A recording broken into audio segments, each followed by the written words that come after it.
Hi friends, welcome to the Chanakya stock traders. మనం ఈ వీడియోలో స్టాక్ మార్కెట్స్ సడన్గా 17K బిలోకి వెళ్తాయా, సో అలాగే మన పోర్ట్ఫోలియో 10 lakh ప్రాఫిట్లో ఉంది.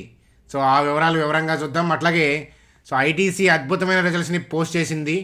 సో సెగ్మెంట్ వైజ్ రెవెన్యూ ఏంటి, సో ఓవరాల్గా ప్రాఫిట్స్ ఏంటి, Q1 యొక్క రిజల్ట్స్ ఎలా ఉన్నాయి, సో ఐటీసీలో మనం స్టే చేయొచ్చా, ఫైనల్ టార్గెట్ ఏంటి, ఆ విషయాల గురించి ఈ వీడియోలో డిస్కస్ చేద్దాం. అలాగే సో ఇంతకీ ఈ మోనోపోలీ కెమికల్ స్టాక్లో మీరు ఇన్వెస్ట్మెంట్ చేశారా, చేయకపోతే పెద్ద మిస్టేక్ చేసినట్లే. సో ఆ మోనోపోలీ కెమికల్ స్టాక్ ఏమిటి అనేది ఈ వీడియోలో డిస్కస్ చేద్దాం. అలాగే ఎల్టీటీఎస్ అనమాట, సో ఎల్ఎన్టీ టెక్నాలజీ సర్వీసెస్ యొక్క టెక్నికల్ అనాలిసిస్ గురించి కూడా ఈ వీడియోలో డిస్కస్ చేద్దాం. తేజాస్ నెట్వర్క్ సంబంధించిన అప్డేట్ ఏంటి, అలాగే ఎస్ బ్యాంక్ సంబంధించిన ఇన్ఫర్మేషన్. సో ఈ విషయాలు చూస్తూ ఓవరాల్గా మార్కెట్ యొక్క గమనం ఏంటి, నిఫ్టీ 17Kకి సడన్గా ఏమన్నా వస్తుందా, ఓవరాల్గా మార్కెట్ యొక్క ట్రెండ్ ఏంటి, బ్యాంక్ నిఫ్టీ యొక్క చార్ట్స్ ఏంటి, లైవ్లో యుఎస్ మార్కెట్లో ఏం జరుగుతుంది, సో ఆ విషయాల గురించి ఈ వీడియోలో చూస్తూ సింపుల్గా వీడియోని ఎండ్ చేద్దాం. చూడండి ఫ్రెండ్స్, ముందుగా తేజాస్ నెట్వర్క్ సంబంధించిన అప్డేట్ అనమాట. సో వాళ్ళకి 298 crores కాంట్రాక్ట్ వచ్చింది పవర్ గ్రిడ్ నుంచి. So optical network so build చేయడం కోసం ఏంటంటే వాళ్ళకి సో ఆర్డర్ వచ్చిందనమాట పవర్ గ్రిడ్ నుంచి. సో అది ఒక న్యూస్ అప్డేట్ లాగా చూడమని చెప్తాను. చూడండి ఫ్రెండ్స్, ముందుగా సో ఐటీసీకి సంబంధించిన రెవెన్యూ చూద్దాం. సో ఐటీసీ యొక్క రెవెన్యూ చూస్తే ఇయర్ 11% గ్రోత్ ఉంది. సో క్వార్టర్ పాయింట్ ఆఫ్ వ్యూలో ఏంటంటే 39.3% గ్రో అయింది. సో మంచి నెంబర్స్ పోస్ట్ చేశారు. మనకి ఏంటంటే ప్రాఫిట్స్ కన్నా కూడా ఏ కంపెనీకైనా రెవెన్యూ చాలా చాలా ఇంపార్టెంట్ అనమాట. సో రెవెన్యూలో డ్రాప్ ఉండకూడదు. సో అట్లాగే ఏంటంటే సో మనకి ఇయర్ పాయింట్ ఆఫ్ వ్యూలో బాగుంది, క్వార్టర్ పాయింట్ ఆఫ్ వ్యూలో బాగుంది. సో మనకి Q1లో భాగంగా సో మన నెట్ ప్రాఫిట్ చూస్తే కనుక సో క్వార్టర్లో 34% గెయిన్ చూశారు. సో అట్లాగే ఇయర్ పాయింట్ ఆఫ్ వ్యూలో 4.6% అనేది మనకి గెయిన్ అనమాట. సో అట్లాగే ఏంటంటే ఫైనాన్సింగ్ కాస్ట్ ఇయర్ తగ్గించుకున్నారు. అట్లాగే క్వార్టర్ కూడా సో మనకి సో స్లైట్గా సో ఫైనాన్సింగ్ కాస్ట్ని తగ్గించుకున్నారు. సో ఇవన్నీ కూడా మంచి విషయాలు. అట్లాగే ఏంటంటే మనకి సెగ్మెంట్ వైజ్ చూసినా కూడా సో రెవెన్యూ ఏంటంటే సూపర్గా ఉంది అని చెప్పచ్చు. సో ఒక్కసారి so ITC segment wise revenue చూద్దాం. సో ఎఫ్ఎంసీజీ రెవెన్యూ చూస్తే కనుక ఇయర్ 20% అరౌండ్ గ్రో అయింది. సో అలాగే హోటల్స్ యొక్క రెవెన్యూ చూస్తే 332.8% ఇయర్. సో అంటే హోటల్ రెవెన్యూ అద్భుతంగా గ్రో అయిందని చెప్పచ్చు. అలాగే పేపర్ సెగ్మెంట్ యొక్క రెవెన్యూ అనేది 43%, అగ్రి రెవెన్యూ 82%. ఓవరాల్గా మంచి కంపెనీ మంచిగా రిజల్ట్స్ పోస్ట్ చేసింది అని చెప్పచ్చు. అర్థమవుతుందా? సో కాబట్టి సో ఐటీసీ అలాగే సిగరెట్ ఆ సెగ్మెంట్ ఆ పాయింట్ ఆఫ్ వ్యూలో మనకి ఎఫ్ఎంసీజీ కిందకి వస్తుంది కదా. సో ఆ సెగ్మెంట్ రెవెన్యూ కూడా సో చాలా బాగుందన్నమాట. సో ఓవరాల్గా మనం సెగ్మెంట్ వైజ్ రెవెన్యూ చూస్తే కనుక అద్భుతంగా రిజల్ట్స్ పోస్ట్ చేసింది అని చెప్పచ్చు. అలాగే ఈ హోటల్కి సంబంధించి డిమర్జ్ ఆ ప్లాన్లో ఉన్నారు. డిమర్జ్ చేసినా మనకేం ఇబ్బంది లేదు. ఆ సెగ్మెంట్ వైజ్ స్టాక్స్ అలా సో డీలిస్ట్ అయ్యి మనకు అలా ఉంటాయి అన్నమాట. సో అవి ఉంటాయి, ఇవి ఉంటాయి. ఒకసారి డీమర్జింగ్ అయిన తర్వాత సో వీటిని హోల్డ్ చేసుకోవాలా వద్దా అప్డేట్స్ ఇస్తాను. ఇట్లాంటి అప్డేట్స్ కోసం ఏంటంటే మన చాణక్య స్టాక్ ట్రేడర్స్ని సబ్స్క్రైబ్ చేసి బెల్ ఐకాన్ అనేది క్లిక్ చేయమని చెప్తాను. చూడండి ఫ్రెండ్స్, మరి ఐటీసీ పరిస్థితి ఏంటి అని అంటే 23 PEలో ఉంది. స్టిల్ అట్రాక్టివ్ అని చెప్తాను. కాకపోతే చూడండి, ఐటీసీ అనేది మనం లాస్ట్ ఇయర్ 2021లో మంచి ర్యాలీస్లో ఈ స్టాక్ ఇబ్బందిలో ఉంది కదా. సో అంటే ప్రైస్ పాయింట్ ఆఫ్ వ్యూలో సో దొరుకుతున్నప్పుడు మనం 10 times నేను నా వ్యూ ఇచ్చాను. సో 204కి 210కి ఆఖరికి ఏంటంటే 230కి కూడా చెప్పాను. సో ఇక మిస్ అవుతుంది అని టార్గెట్గా మినిమం మనం 560 దాకా వెళ్తుంది అనే పాయింట్ ఆఫ్ వ్యూలో కూడా మనం ప్రైస్ పాయింట్ ఆఫ్ వ్యూలో కూడా నా టార్గెట్ ఇచ్చాను. సో అయితే ఏంటంటే అంత తక్కువకి కొని సో ఇప్పుడు 307 ఈ పాయింట్ ఆఫ్ వ్యూలో మీకు రికమెండ్ చేయాలంటే మనసు ఒప్పట్లేదు. కాకపోతే ఓవరాల్గా చెప్తున్నాను. సో ఇదేంటంటే ఆల్ టైమ్ హైని త్వరలో దాడుతుంది. సో మనం హోల్డ్ చేస్తే ఏంటంటే 5 years పాయింట్ ఆఫ్ వ్యూలో 600 మార్క్ని ప్రైస్ పాయింట్ ఆఫ్ వ్యూలో టచ్ చేస్తుంది. సో మనం ఏంటంటే ఆ ప్రైస్ని కాదు పట్టించుకోవాల్సింది. ఇన్వెస్టర్స్ ఏంటంటే ఎవ్రీ ఇయర్ రెవెన్యూస్ ఏంటి, అలాగే మేనేజ్మెంట్ వాళ్ళ ఇంటర్వ్యూలు చూడాలి, వాళ్ళ ప్లాన్స్ చూడాలి. అంతేగాని నిఫ్టీ పడిపోతుందా పెరుగుతుందా గ్లోబల్ రిసెషన్ అది ఇది అని సో టైం వేస్ట్ చేస్తారు. సో నిఫ్టీ పడింది రీసెంట్గా, ఐటీసీలో ఫాల్ డౌన్ వచ్చిందా? నిఫ్టీ పడింది, నోసిల్లో ఏమైనా ఫాల్ డౌన్ వచ్చిందా? జేకుమార్ ఇన్ఫ్రా కొన్నాం మనం 165కి. సో ఇప్పుడు ఎక్కడ ఉంది అది? సో మనకి 2021 తర్వాత 2022లో చాలా ఫాల్స్ వచ్చాయి. మరి అదేమన్నా పడిపోయిందా? కాబట్టి ఎప్పుడు కూడా ప్రైస్ని నిఫ్టీతో పోల్చొద్దనమాట. సో మనకేంటంటే వెయిటేజ్ ఉన్న స్టాక్స్ పడుతుంటాయి, అది వేరే. కాకపోతే ఏంటంటే నిఫ్టీ పడిన ప్రతిసారి మనకు అనుకూలంగా అదే ప్రైస్కి రావు స్టాక్స్. అందువల్ల ఏంటంటే కరెక్షన్లో మనం హోల్డ్ చేయాలన్నమాట.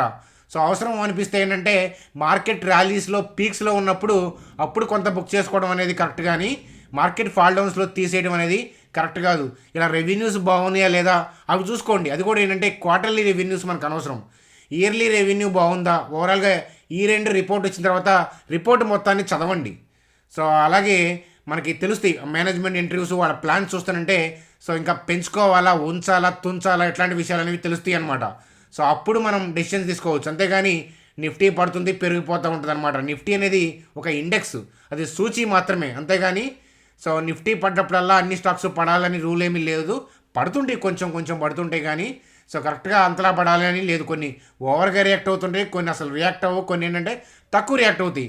సో సేమ్ థింగ్ ఏంటంటే సో అట్లా అని పడిపోయింది ప్రతిదీ చెడ్డది కాదు. సో మనకేంటంటే ప్రైస్ పాయింట్ ఆఫ్ వ్యూలో డ్రాప్ అవ్వచ్చు, ఎవరో ఇన్వెస్టర్ లేక, ఎవరో బిగ్ ప్లేయర్ ఎవరో వెళ్ళిపోతా, సో వాళ్ళ ఇష్టం వాళ్ళు వెళ్ళిపోతారు.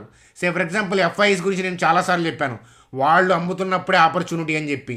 సో 2020లో అయినా వాళ్ళు అమ్ముతున్నప్పుడే కొన్నాం. అలాగే 2021లో మనం చేసిన ఇన్వెస్ట్మెంట్స్ అప్పుడు కూడా ఎఫ్ఐఎస్ అమ్ముతున్నప్పుడే కొన్నాం. 2022లో కూడా అదే పని చేసాం.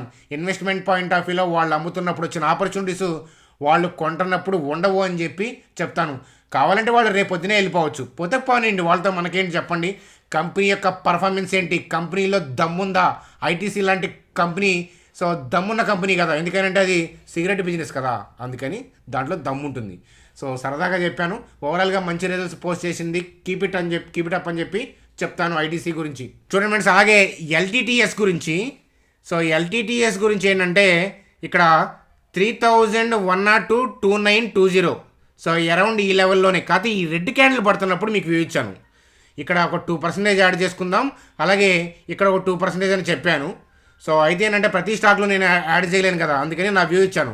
ఇప్పుడు చెప్పండి, సో ఈ లెవెల్ క్లియర్ అయ్యి కిందకు వచ్చి ఉంటే ఇంకొక 2% యాడ్ చేసి 4% అయి ఉండేది కదా.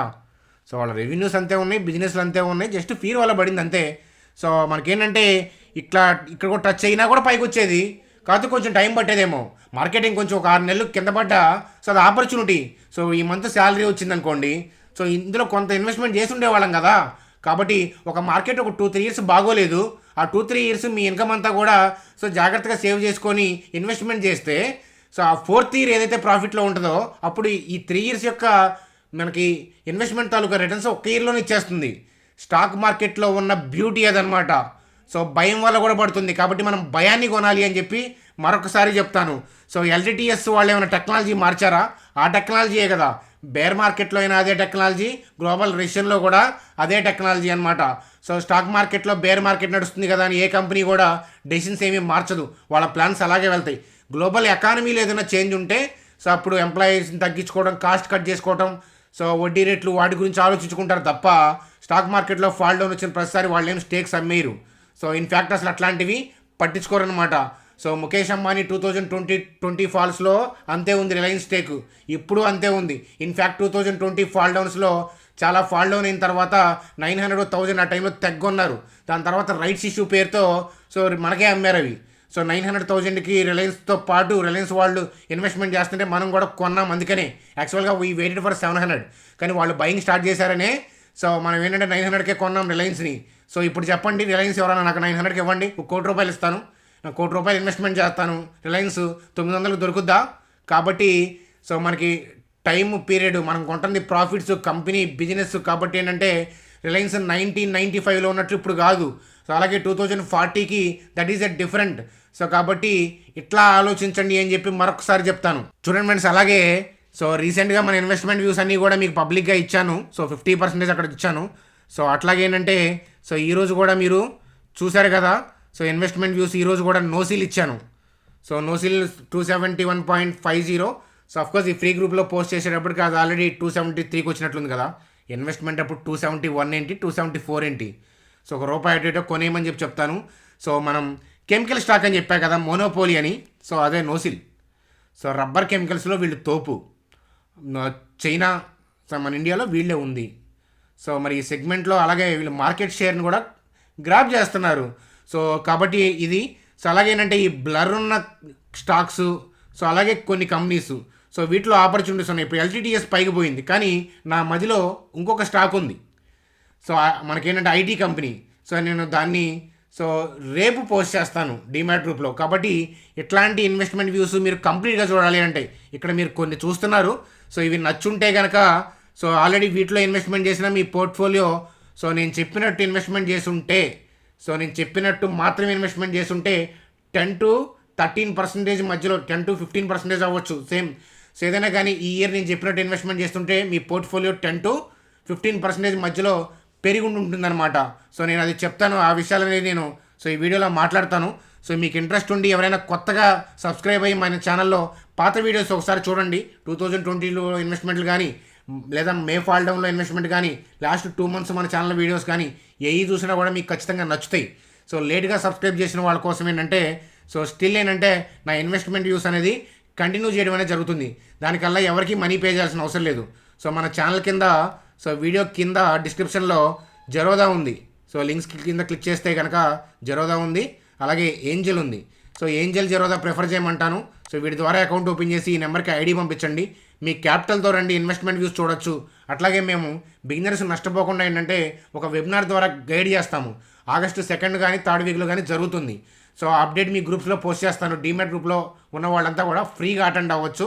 సో అది అటెండ్ అయిన తర్వాత, అది అటెండ్ అవ్వక ముందు అన్నట్లు మీ trading lifestyle, investment lifestyle మారుతుంది అని చెప్పడంలో సందేహం లేదు అని చెప్తాను. మీరు జాగ్రత్తగా ఫాలో అయితే నేను చెప్పి చూడండి సార్. నోసిల్ సో మనకి ట్రేడింగ్ పాయింట్ ఆఫ్ వ్యూలో కూడా ఆపర్చునిటీ ఉంది. 258, 257 సో స్టాప్ లాస్గా పెట్టుకొని సో టార్గెట్గా ఏంటంటే 320 దాకా వెయిట్ చేయొచ్చు అని చెప్తాను. సో అలాగే ఇన్వెస్ట్మెంట్ రూల్స్ మనం తప్పగా ఫాలో అవ్వాలి. మనీ మేనేజ్మెంట్ రూల్స్ మనం చాలాసార్లు డిస్కస్ చేసుకున్నాం. చూడండి మేడం, మనం నిఫ్టీ పరిస్థితి ఏంటి, సడన్గా 17K వస్తుందా? సో ఆ విషయాల గురించి చూద్దాం. చూడండి, నిఫ్టీ గురించి చూసే ముందు సో నాస్డాక్ యొక్క చార్ట్ అనమాట. సో యుఎస్కి సంబంధించింది. సో 0.45%. చూడండి, చాలామంది ఏం చేస్తారంటే ఇది రెడ్లో ఉందా, గ్రీన్లో ఉందా అని చూస్తారనమాట. కానీ మనం చూడాల్సింది ఏంటంటే క్యాండిల్. సో క్యాండిల్ చూస్తే ఏంటంటే డైరెక్షన్ తెలుస్తుంది, మార్కెట్ యొక్క డైరెక్షన్ తెలుస్తుంది. అక్కడ రెడ్లో ఉండొచ్చు, సో గ్యాప్ డౌన్ అయ్యి రెడ్లో ఉండొచ్చు, కానీ గ్యాప్ డౌన్ అయిన తర్వాత వాళ్ళ ఇంటెన్షన్ ఇంకా క్లియర్గా తెలుస్తుంది కదా. సో ఓవరాల్గా యుఎస్ మార్కెట్లో వచ్చిన ప్రాబ్లం ఏమీ లేదు. సో నాస్డాక్ ఇన్ఫ్యాక్ట్ ఏంటంటే మనం చేసిన నాస్డాక్ ఈటీఎఫ్ అనేది నా అంచనా ప్రకారం ఏంటంటే సో 80-100% గ్రోత్ అనేది ఇస్తుంది అది ఈజీగా. సో మనకి ఈజీగా ఒక 50% గ్రోత్ అయితే కనుక ఇన్ షార్ట్ పీరియడ్ ఆఫ్ టైంలో మనం చూస్తామన్నమాట. సో నాస్డాక్ ఈటీఎఫ్లో 10-20 years పాయింట్ ఆఫ్ వ్యూలో మనం ఇన్వెస్ట్మెంట్ చేస్తాం కాబట్టి ఇప్పుడు వచ్చిన 10% మన గెయిన్ చూసి మురిసిపోవద్దని చెప్తాను. సో అవి మనకు ఆపర్చునిటీ వచ్చినప్పుడల్లా వెళ్ళండి, నేను చెప్తా ఉంటాను. సో మీకు ఎంత క్వాంటిటీ ఉందనే చూడండి. ఓవరాల్గా సో 10 yearsలో అది గ్రో అవ్వాల్సిందే కదా. సో మన ఐటీ బాగుండాలి, వరల్డ్ మొత్తం అంటే ముందు నాస్డాక్ బాగుండాలి కదా. సో చిన్న లాజిక్ అది. సో కాబట్టి ఏంటంటే సో నాస్డాక్ చార్ట్లో కూడా ఇబ్బంది ఏమీ లేదు. సో మరి నిఫ్టీ ఏమైనా సడన్గా 17K వస్తుందా, ఆ పాయింట్ నేను చెప్తాను పదండి చార్ట్లో. చూడండి సార్, 10 lakh ప్రాఫిట్ గురించి మాట్లాడే ముందు సో ఇక్కడ ప్రాబ్లం అయితే ఏమీ లేదు. గ్యాప్స్ అప్ అయితే కనుక 17,439 పైన జాగ్రత్త. ఎందుకనంటే చూడండి, ఇట్లాంటి మార్కెట్లో ఏమవుతుందంటే సో అందరూ బై పాయింట్ ఆఫ్ వ్యూలో ఉంటారు కదా. ఎర్లీ మార్నింగ్ ఎస్పెషల్లీ రీటైలర్స్ కొత్తగా వచ్చిన వాళ్ళు ఏంటంటే నన్ను చూడు నా ఊపు చూడు అన్నట్టు ఉంటారు. సో ఏంటంటే 9:15 కాదు, ఆపర్చునిటీ ఇస్తే 8:30కే బై చేస్తారు, అట్లా ఉంటారనమాట రెడీగా. సో కానీ ఏంటంటే ఫస్ట్ 1 hour వదిలేయండి.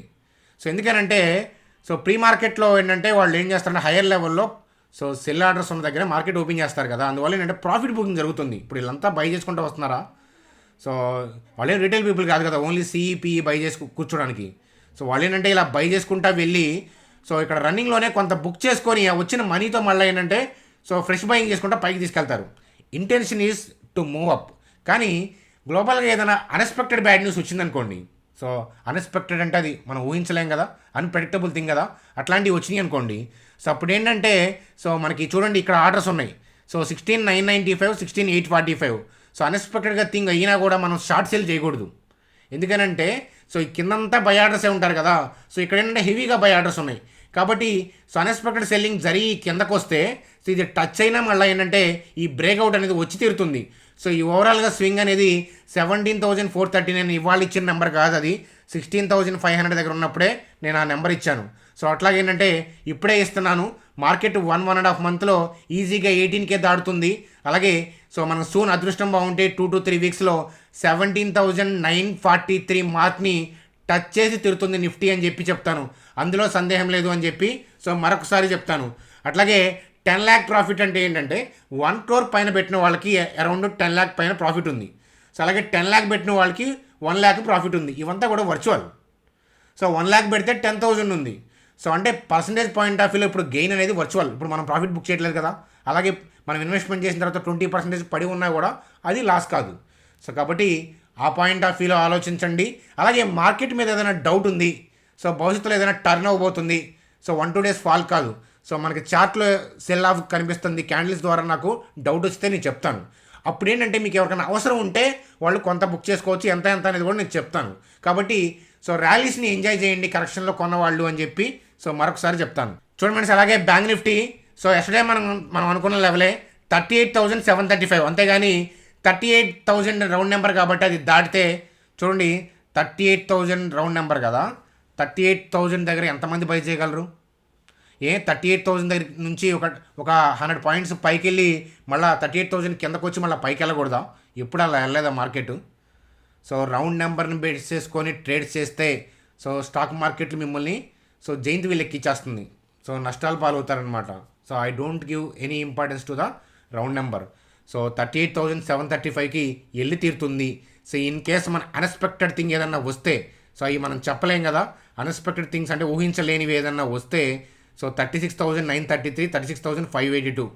సో బిల్డింగ్కి పిల్లర్లు ఎలా వేశారో సో వేస్తారో అట్లాగేనండి ఇక్కడ పిల్లర్స్ అలాంటివి అనమాట. ఇవి పిల్లర్స్, ఇక్కడ ఒక పిల్లర్ ఉంది, సో ఇక్కడ ఒక పిల్లర్ ఉంది. కాబట్టి ఏంటంటే సో రీట్రేస్ అయినా కూడా సో ఇలా పైకి వెళ్ళాల్సిందే.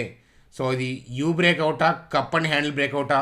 సో ఈ బ్రేక్అవుట్ తర్వాత పీపుల్ విల్ కమ్, కానీ ఏంటంటే so I'm saying this breakout also will come soon అని చెప్పి చెప్తాను. సో అది ఫ్రెండ్స్ మనకి సింపుల్గా ఈరోజు వీడియో ఇది. సో అయితే ఎస్ బ్యాంక్ సంబంధించిన అప్డేట్ ఏంటి అని అంటే సో మనం ఆల్రెడీ మాట్లాడుకున్నాం. ఏంటంటే అది సో ఇన్వెస్టర్స్ వస్తున్నారు. సో ఎందుకనంటే దానికి సంబంధించిన ఎన్పిఎస్ అమ్మేస్తే కనుక వస్తామని చెప్పారు. అందువల్ల ఏంటంటే వీళ్ళు ఎన్పిఎస్ని 10,000 crores అమ్మకానికి పెట్టారు, అమ్మేశారు.